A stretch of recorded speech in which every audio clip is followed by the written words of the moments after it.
I know we kind of got off into a tangent, and thanks for talking about my questions about sidechains, but what was the initial question that we were focusing on related to sidechains and altcoins? It's just an interesting development that's going on right now. I think that the question is there room for both altcoins and sidechains? Do they serve different purposes? Or, because again, if the only difference here is that one is inherently tied to Bitcoin, but lacks that new speculative token, then maybe that's better. Maybe that's the way that we, take some of the pure speculative profit motive out of it and instead make it about things that actually add value to the overall network. Maybe that's the way to go with it. So again, I'm trying to, it took me a long time to even recognize what it was that I liked about altcoins, and it's flatly that they're competition. And I'm trying to figure out if this changes my perspective on that, and if so, how, I don't think it matters what we think of it. And I obviously, you'd probably agree with that.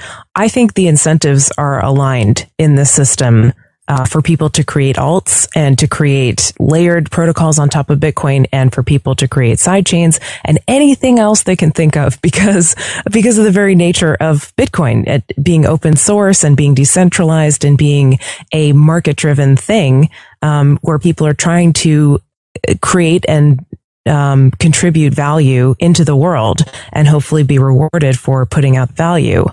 So I think they're gonna pop up, and there's no way to stop them, right? and it'll all just work itself out, because if people don't like a certain alt or sidechain or don't find it useful, then they just won't use it, and that'll be the end of story. It's completely, peaceful, creative destruction. I'm sure there'll be a lot of altcoins and a lot of ideas like this that are going to fail, and that's fine. That's supposed to happen. I do have a slightly selfish reason for bringing this up. This show is called Let's Talk Bitcoin, and we're getting increasingly more comments saying, hey, we're not talking about Bitcoin enough. And so I actually would like to talk to you guys about something. I think that we should change the name of the show to Let's Talk Bitcoin and Beyond. Because I feel like that's kind of the direction that we are moving in. Stephanie, I heard not so great. I'm open to other suggestions, but I'm just saying I have a sneaking suspicion we are going to want to rebrand as something that gives us a little bit more breadth to cover what's new. All I could think of was Bitcoin and Beyond, like Bed Bath and Beyond. I think that's really worth talking about. And we actually had that feedback, not just recently, but pretty early on. I mean, as early as for a long time. Yeah. There is the idea that, like, when a new person finds out about Bitcoin, and I understand that our show is not really geared for the super new users, although that is a way that some new users do come to Bitcoin, and they do listen from episode 1. And they try to find out all they can about it and absorb all they can. So having Bitcoin in the name kind of makes sense, because people are going to be looking for Bitcoin, because that's the first thing they hear about when they're introduced to the whole ecosystem. But the beyond part is important too, because now we're going beyond. We've done a lot of Bitcoin over the last year, and now we're going beyond into the future. Well, and I mean, let's talk decentralized currency platform based on blockchain technology proof of work algorithm. Yeah, exactly. Thank you, Andreas. I mean, the problem is that to most people in the world, that is either an unknown concept or it is Bitcoin. And so I think keeping the focus on Bitcoin when this brand has not even yet spread far enough, within our echo chamber, it's like all of these altcoins and interesting conversations, et cetera, et cetera. But to most of the world, the first experience they're going to have with this brand is Bitcoin, and will be Bitcoin for many years to come. And it takes a long while to get beyond that. So I don't know. I'm perfectly happy with Let's Talk Bitcoin, even though the conversation is much more about the distributed blockchain consensus network and all of its applications. I think Bitcoin is a good moniker shortcut for that for most people. I think that you're probably right. I'd actually really like to get listener opinions on this one too. Adam at letstalkbitcoin.com if you'd like to share your perspective. Like I said, over the year, we've had quite a few comments about this exact thing, because, again, from early on, this show is always for me, been a vehicle for the stuff that I think is interesting. And so a lot of times that's Bitcoin, but a lot of times it's not. A lot of times there are really neat projects that we can learn from. And again, for me, that's what this is all about. That's what I think we're really doing here with cryptocurrency is we're going down this path for the first time that nobody's gone down and, falling over the things that are left in the way and then say, okay, well, there's something you fall over, pick that up, move it out of the way. All right, there we go. Let's keep going. But it's this, I don't know. I just we get comments, Andreas, about when you're not on the show, for example, and your picture is on the cover art. People are like, "Oh, that's dishonest," and so I try to find a balance in these things. But I think that you're right. Bitcoin is important. Well, since this is April Fool's today, I was expecting you would come back with a suggestion that we rename the show to "Let's Talk Doge." Yeah, I saw that. Oy. But that's okay. No, I mean, I kind of like, over time, as I've worked in this space, I've become much more open to the altcoins. I think when I started, I was very focused on Bitcoin, and now I think we're going to live in a very pluralistic multi-coin world. But again, it's still all about Bitcoin at a very basic level. All of these altcoins really reinforce the same concept of decentralized currency. And most people are not looking at understanding the difference between Bitcoin, Litecoin, Doge, and Namecoin. They're interested in understanding the difference between decentralized currencies such as Bitcoin and their existing status quo, which is these pieces of green cotton paper covered in germs and cocaine. I was just thinking, if you had a podcast, and this was kind of before podcast, but if you had a podcast called All About Napster in 1997 or 8 or whatever, and then it went on for a couple years, and suddenly you're not talking about Napster anymore. You're talking about all kinds of file sharing stuff. I think that would be fine. People would forgive it, and it would be looked at as a historical hat tip, Yeah, exactly. So, and that's even though Napster got shut down, and you still talk about it today as an right. archetypal demonstration of the file sharing concept. And Bitcoin has not been shut down; it's stronger than ever. So there's one more thing that I want to cover here today, and I think it's kind of the other side of all of this. Is that on the one hand you've got competition coming from the open source space, but I think that the other side of success, though, is the inevitability of companies like, Google or potentially PayPal coming in with their own competing solutions. Because again, cryptocurrency, since it's open source, has the ability to have anybody come in, take all the parts that they like, add on the parts that they would like to add on that haven't yet been added, and release it as their own for everyone to use and then compete in this market. So the competition, on the one hand is great because you can't stop someone from competing. But on the other hand, it means that maybe, Stephanie, to your point earlier, maybe we have a lot less libertarian cryptocurrencies coming out. So one of the ideas that's been tossed around recently is this Google coin idea that basically would fix the problems of Bitcoin and remove the anonymity. This is a concept I first talked with Charles Hoskinson about, it would have been 7 or 8 months ago. And he laid out this situation, how you could see a new coin come in that is backed by a major corporation like Google that has lobbying power, and it changes one or two minor things, but it's branded and it has a marketing campaign behind it in a way that Bitcoin never has. And so that could, in his estimation at the time, supersede what we're essentially doing here with Bitcoin. But I'm wondering if, first off, you think something like that is possible in the current environment, and secondly, if that would actually be a failure on the part of cryptocurrency, or if it's just a different way that cryptocurrency develops. That might be inevitable too, honestly. And if it is, then there's nothing we can do to stop it. I guess the question is, will they change it so much that it'll be less exciting? And what I mean by that is Bitcoin is great because it makes a lot of things easy. It solves problems. It solves the problem of making small payments, making payments online, making payments across borders, and all kinds of other myriad of problems. But those are just the very, very basic ones. So are they going to change it? If somebody like Google comes out with their own coin, are they going to change it to the point where it really doesn't solve those problems anymore? Or are they going to keep it so that it really does keep that kind of frictionless use case intact? And if they kind of make a slightly better version of PayPal?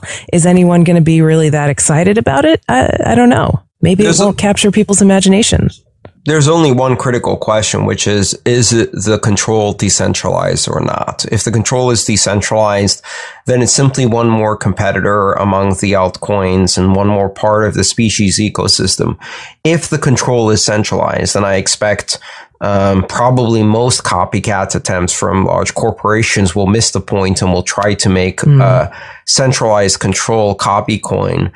And national governments too. If the control is centralized, then it really is just a version of PayPal.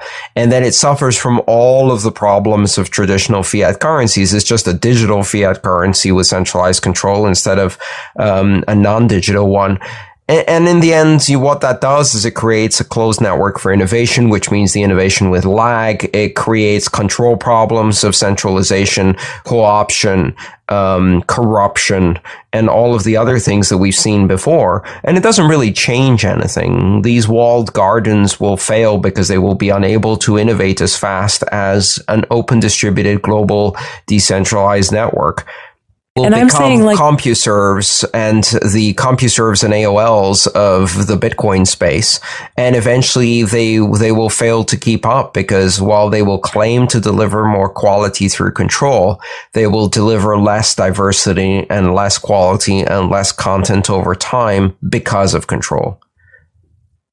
And will anybody use it? I mean, if it is a centralized, I think that is the key point, Andreas. Are they going to centralize it? But if they do, PayPal already exists and they already have a huge market share. And so does JP Morgan. And so if we make a slightly better version of that, but it's starting from zero with no adopters, Google tried to do Google Plus. They tried to, compete with Facebook, didn't offer a totally much different product, and not many people use it. So it's going to be a lot of people use CompuServe and a lot of people use other systems that are centralized just because of inertia and brand and lack of understanding of what the underlying principles are. Over time, the walled garden ends up lagging behind in innovation. We saw that with the difference between iPhone and Android, and we're seeing it repeat again in the Bitcoin space because of the iPhone restrictions. Over time, the ecosystem around Android has become much, much richer, and its innovation is accelerating, where the walled garden of the Apple under control is suffering from all of the problems of walled gardens, but that doesn't mean there aren't millions of people around the world using it. It just means there are millions more using Android now, and it's gradually gaining ground. I think you're going to see the same thing if JP Morgan Chase does a Chase coin. It's going to be successful among Chase customers because it's going to be superior to their existing systems.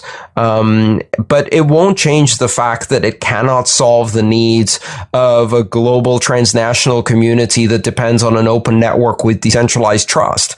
And for them, this is not going to be an appealing solution. Over time, the decentralized solution wins. But is that an opportunity, though? Is that an opportunity for something like Bitcoin? Because if a mass number of people were to find out that, hey, there are these virtual tokens that can be used for payments and all kinds of other things via Google Coin, then eventually they'll say, Google Coin has some problems. I really don't like it for these reasons. Hey, there's something better out there. There's Bitcoin. It could be an opportunity to actually act as a gateway drug to introduce people to the real deal, which is Bitcoin or altcoins. Oh yeah, it's a huge marketing boost. I mean, it would validate the entire concept of these new digital tokens, and then through comparison, it would elevate the discussion about the differences between centralized and decentralized control, even if at first those appeared only as artifacts and side effects of the underlying structure. The difference being that Chase Coin is fast, it's secure, it's reliable, and it's cheap, but you can't send it to Pakistan, and you can't send it across borders, and you can't send it to WikiLeaks, and you can't buy the things you want, and you can't send it to your relatives in India. And so then it just becomes, inferior in that way. It's like, well, I kind of like this new idea, but can we do it better in an open network? And the open network wins. The point is that any of these centralized systems will provide validation of the core idea, but they will not be able to keep up with the innovation, and they will not be able to offer the end users the type of choice and control that an open network offers. And gradually over time, they will make the wrong decisions because they are further and further isolated from the real source of information, which is the end user and their choices. And when you make those decisions in a centralized manner, you end up making wrong decisions, and those wrong decisions accumulate over time until you fall further and further behind a network that picks the right choices all the time because the decisions are made locally by individuals in a decentralized fashion. I think that is the power of scale, and over time the comparison will become less and less flattering for the centralized coins, but will they still be more enticing than fiat? Will they persuade people that there's a new world of currency? Absolutely. So I'm looking forward to people jumping on that bandwagon, even if they make, poorly thought out, cheap copycats that do not achieve the goals of Bitcoin. They will support the overall concept either way. In the future, we're going to be, as I've mentioned before, we're going to be transitioning the show towards a format that's more of these open discussions and more focused on these topics rather than being so interview heavy, although there will still definitely be a lot of interviews just because there are so many people in the Bitcoin space who we need to talk to basically, and who should have a platform to be able to share their ideas and projects. So, guys, Andreas, Stephanie, I just wanted to say thank you for doing this.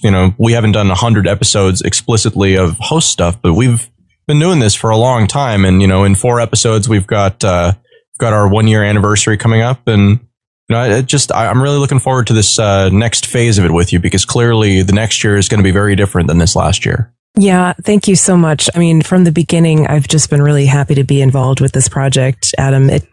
It came together. We've talked about Let's Talk Bitcoin history on the show before, but the way that it came together was kind of serendipitous, and it just ended up being a really productive and fruitful project. So I'm just thrilled to have the opportunity to work with both of you, and I look forward to the next year. Yeah, people sometimes ask me what the secret to success is in this particular space, and as with writing here on this audio production, the secret is to have an incredibly talented editor and producer who turns bullshit we say into wonderfully articulate narratives of high quality. And you do that every time. So you fill a double role, both as a host, but also as an incredibly talented sound engineer. And thank you so much for giving us this platform. Well, thank you very much for the praise, Andreas, and thank you, the listener, who has actually made this something that is, is worthwhile doing. Because although I do love hearing the sound of my own voice, and Andreas is a lot of fun to edit, it really is about kind of sharing these ideas and trying to have these conversations in public, because they're important conversations to have. And so that, for me, that's been the most gratifying part about all of these experiences that I've had with people who are listeners, is people come up to me, and I'm sure that you guys get this too, and say, I thought about Bitcoin differently, or I thought about cryptocurrency differently before I started listening to Let's Talk Bitcoin. And because, and those conversations influenced me. Charlie Shrem said that the other day. It just totally floored me. I was like, wow, I had no idea. Because again, we kind of got in the generation after a lot of the super early adopters, right? After the Roger Veers and the Eric Voorhees and the Charlie Shrems, people like that, who are kind of the first generation, and again, this episode is going to be forever long, but I kind of just want to talk about this, how many people we've seen fall, not just in terms of Charlie Shrem, being on house arrest, but just in terms of the amount of people who were really big players in the Bitcoin space for the early years, and who now have either retreated out of the country or have, basically dropped to quite lower profile. I think Roger Ver is an interesting example of that, who has just become so overwhelmed with projects, it seems like, that he has almost no public presence whatsoever anymore. The only person who's really seems like they've succeeded, the only company that's really succeeded from that first generation has been BitPay. So, I'm trying to think of other companies that are still around, that are still relevant as BitPay is. Can you guys think of anything else, or has the legacy pretty much been cleaned out now with Gox and BitInstant and, CoinLab and all these other foundational companies that are just kind of gone? It's the process of evolution, and while we owe a legacy of innovation to all of those who came before, now the space has evolved. It's become much bigger and much more creative, and there's so much more happening. Nowadays, it's really hard to compete, not because no one else is joining because they don't understand it, but because everyone else is joining, and gradually the competition. Well, the competition is getting fierce. There's a lot of very sophisticated programmers and business managers and operations managers and just generally professionals in the space who are doing some amazing things. So this is becoming a very mainstream situation right now, and that's great. I mean, it represents the evolution into mainstream, and you know, over time you're going to see new faces, I think, and that's always a good thing. So what do you think, Stephanie? Should we start Libertarian Coin? Bitcoin was Libertarian Coin, and I think it still could be. Exactly, but if it's not now, do we need to start another Libertarian Coin? I don't know. I mean, that could just become co-opted too. I would like to preserve and honor the history of Bitcoin, honestly, as a libertarian culture. It's a neutral platform. Yes, as Andrea said, I completely agree with that. But the culture surrounding it, at least in the beginning, was incredibly valuing of human freedom and voluntary, peaceful interactions between people. And I would like to try to do a part to keep it that way. I think that, that we can certainly do our part, but I think Bitcoin speaks for itself really, really well. I think that it's exactly that principle of voluntarism and of basically only doing something that is in your best interest because it's in your best interest. And the other guy on the other side, he isn't doing something that's against his best interest. He also is voluntarily saying, this is in my best interest, therefore we should do this. Because again, that's something that no matter what you do with Bitcoin, you can't get away from that. It's not like you can be like, all right, well, we're going to change this fundamental part of it. Yeah, and that's a principle that's been forgotten over time. You know, it's a very basic principle. The idea of trading with somebody else for mutual benefit, like that is one of the most basic human activities that we've been doing since the dawn of time.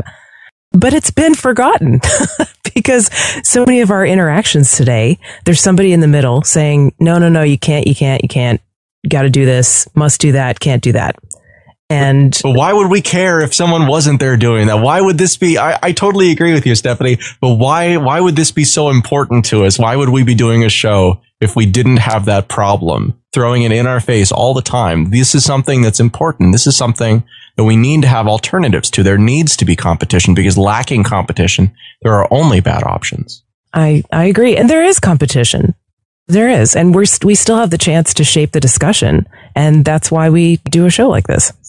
I'm looking forward to the next 100 episodes and the year that's to come, because so many incredible things happened in the past year, so much evolution of this space. I cannot even imagine what Bitcoin is going to do now that it's reached such a level of awareness across the world. What can happen in the next year? And it might be amazing and it might be terrible, but it's probably going to be mostly amazing, I think. And we're going to see some incredible growth in this new concept of cryptocurrencies and the blockchain technology. And I'm looking forward to it. I really am. Yeah, things will be different. I mean, that's the one thing that I feel really comfortable predicting is that the situation a year from now will be aggressively different. You know, an April Fool's a year from now, it's going to be aggressively different than it is today. And I don't, it's wild. Again, I'm as happy as can be to be in the position to be able to kind of watch all of this and actually have some kind of idea of what's going on, because this is a very important time, and very few people actually understand anything about it. Just to wrap up, guys, you never give your email addresses. Please reach out to me at letstalkbitcoin.com. I'm looking forward to a year of interacting with the community and learning as much as I can from all of you. And you can email me at Stephanie, STEPHANIE at letstalkbitcoin.com. You can always get me at Adam at letstalkbitcoin.com. Guys, thank you very much for this. This has been an epically long episode. Have a great couple of days.